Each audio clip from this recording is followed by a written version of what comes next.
Hello MTB enthusiasts everywhere, I'm Doug Folks from Old Man in Lycra, the weekly mountain bike show for the weekend warrior. That's right, I'm afraid you won't see any of this, or this. But this week we demystify suspension setup, so keep watching.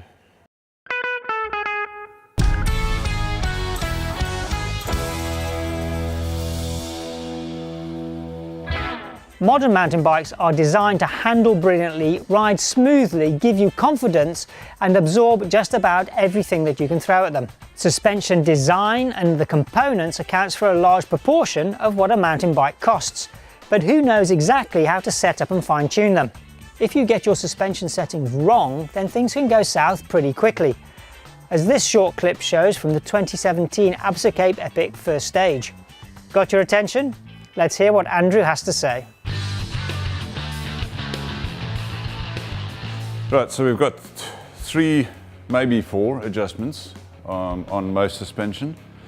So the spring pressure, there's your air spring over here, is under that valve. Your rebound knob over here, which is almost always red. And then your compression adjuster, which is almost always blue. Right, and then again with the fork, we have air pressure, neatly labeled. A compression adjuster in blue. And then underneath, or on top, depending on the fork, you will find a red knob somewhere on here. In this case, it's at the bottom as your rebound adjuster. Right, we've got our tame demo rider here. So what we want to do here is we're doing static sag, and what this means is it's the amount the suspension moves under the weight of the rider. So what we're going to need here is a fully kitted rider, a shock pump, and a ruler. So we're going to start with a shock. First thing we do is the travel indicator. I'm going to slide that up right to the underside of the seal there. And we swing a leg over the bike, all the weight on the saddle, but not bouncing or anything like that, just gently weight on and weight off again. Once we've done that, this one has got a very handy sag indicator on the side, but I'm going to measure it anyway. That gives us 12 mils out of 55. RockShox have got a handy little sag indicator etched on the side here. If you've got any other brand of suspension, you're going to have to do a bit of maths. And with this one, 55 mils of stroke, so that comes out to 13.75 millimeters of travel at 25% sag, which means we're aiming between 13 and 14. That's close enough. Here we are now sitting at 12, which means we probably need to drop about 5 psi. So we connect our shock pump. Now what we need to do here is every time you connect your shock pump, it loses a certain amount of pressure. So to measure that, you just unscrew it again. Make sure you empty all the air out the hose. Screw it back in. You see that now it sits at about 165, so it means we've lost about 5 psi. Now that's quite important because we just need to add that back on again. So we would have been at about 180, we are now at about 170. We need to pop this back up to about just on 170. Disconnect, reset the O-ring.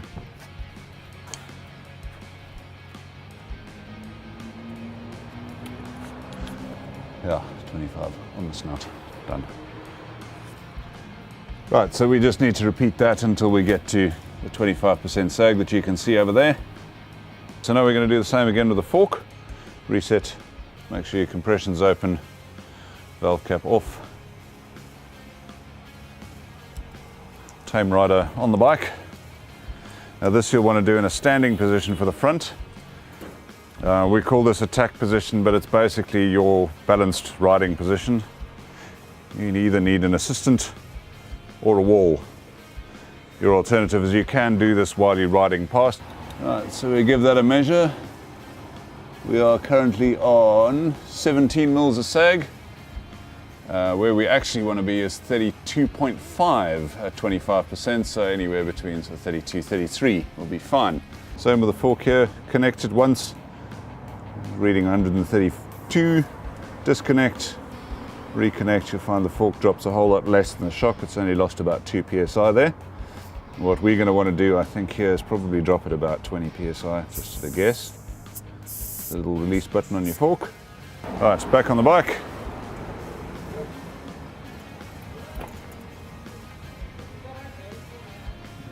There. Off smoothly without compressing anything. Now sitting at 20. Still going to need a bit more. Hopefully the last one. Okay, and off again. Measured neatly at 25%. Important step, valve caps back on. 2 reasons. 1 is it keeps the outside world out. 2 is it's also your primary air seal. The valve is just there so it doesn't leak out when you disconnect the pump. Okay, so first we're going to do, this is rebound too fast. You've got almost no rebound damping at all. Then we wind this all the way in. We end up with rebound too slow.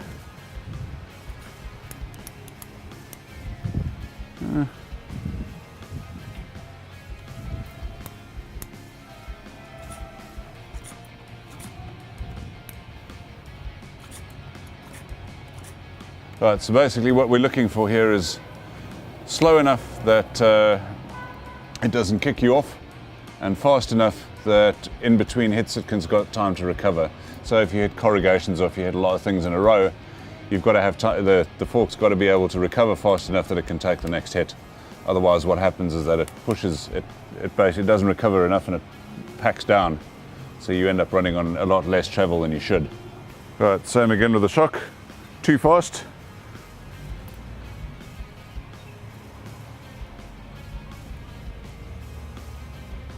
Too slow. So you hit 3 bumps in a row there, that's going to end up right at the bottom of its travel. And somewhere is the Goldilocks setting of maybe there. No, still too fast. That's about right. One of the easier ways on a dual sus of setting up your front and rear suspension to the same rebound setting is to ride past something like a shop window where you can see both ends of the bike, and you just compress it a few times and you'll see that the front and the rear are more or less the same. I like to run my rear a little bit slower than the front. That way if you do land flat and you get bucked, at least you get bucked backwards and not forwards. It's easier to recover. Okay, and that's pretty much, that's the basics of suspension setup. Thanks again, Andrew. Did you see Andrew number 2 sneak in there with a cameo role as our tame mountain bike rider? So you're sorted. A shock pump will cost you between 500 and 600 rand, and if you're serious about your mountain biking, then you definitely need to own one of those. So, to recap, sag is the setting that accounts for your body weight, and that's absolutely crucial. Rebound is what keeps you safe and make sure that you don't get bucked over the handlebars. A good tip here is to ensure that your rear shock is set to rebound slightly slower than the front fork. Next week, Irma is going to take us through the 3rd point of contact with the bike, and that's your backside. If you're new to the channel, make sure that you subscribe, and this old man in Lycra will see you next time.